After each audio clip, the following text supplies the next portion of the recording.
Hi, welcome back everyone. Today I'm going to discuss an important topic of focal periphyseal edema, which is usually an imaging pitfall. As we see a lot of MRs, we need to know this an imaging pitfall, which is a very normal physiological phenomena, which I'm going to explain why it occurs, how to identify that, and what are differentials. So let us see what is it. So let us see first an example of that case. A young adolescent male presented with mild knee pain for a period of 1 month. So this is a coronal PD fat site image. You can see still the growth plate has not been completely fused. You can see edema which is seen on either side of the physial plate in the distal femur in the mid zone, and rest of the tibia and adjacent soft tissues were completely normal, and visualized menisci were completely normal. And you can see there is no any widening of the growth plate. There was no history of trauma. So this is a classic appearance of FOPE, which is called as focal periphyseal edema. So let us see why does this occur. So if you go back to the embryology and anatomy of growth plate, you can see this is the growth plate, this is the epiphysis, and this is the metaphysis and diaphysis. So what exactly happens during the fusion? Just before the fusion, there will be an altered mechanics around the growth plate.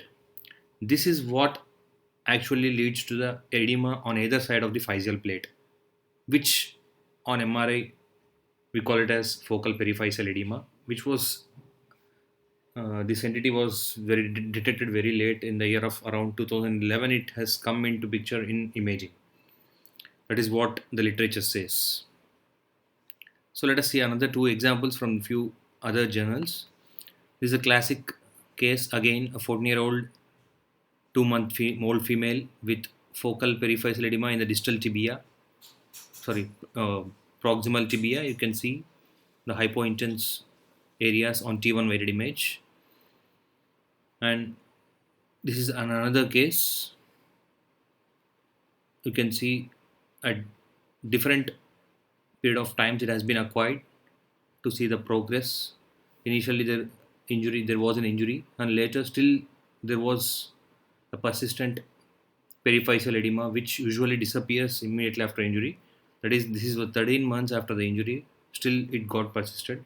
So this is nothing but FOP, which should not be confused with any other pathological process. So coming to clinical summary of FOPE, usually it's a phenomenal etiology, and which I've already explained could be a mechanical stress or altered mechanics during the physial closure. And the age predilection is around 12 to 16 years of old. You need to remember this age because it should not be confused with the other pathologies, and no treatment is required for this condition, and prognosis is very good and excellent. And coming to the differential diagnosis of FOPE is the infiltrative bone lesion, osteomyelitis, and chronic physical stress injury. You can go through this entire slide by pausing the video and you can read the T1, T2 characteristics and enhancement characteristics, how to differentiate each of them. Coming to pearls of FOPE, it can be symptomatic or an asymptomatic FOPE. Few journals describe it as an incidental FOPE or symptomatic FOPE or asymptomatic FOPE. And this is a physiological phenomena, usually occurs around the time of physial closure. Sorry for the spelling mistake. Symptomatic FOPE can have larger lesions on MRI. That is, when there is unexplained traumatic knee pain, it can be attributed to the symptomatic FOPE. And if it is symptomatic, you can see a larger lesions on MR. And if it is an incidental FOPE, you can see the other causes of knee pain apart from this FOPE in the adolescents. And FOPE should never be mistaken as a pathological entity. And other differential diagnoses which include are the Salter-Harris injury. Look for the physial widening, whether it is present or absent, which is an important characteristic to look for to rule out the Salter-Harris injury. And also the bone contusion. Usually the bone contusions are in the periphery, not in the midline, and not on either side of physis.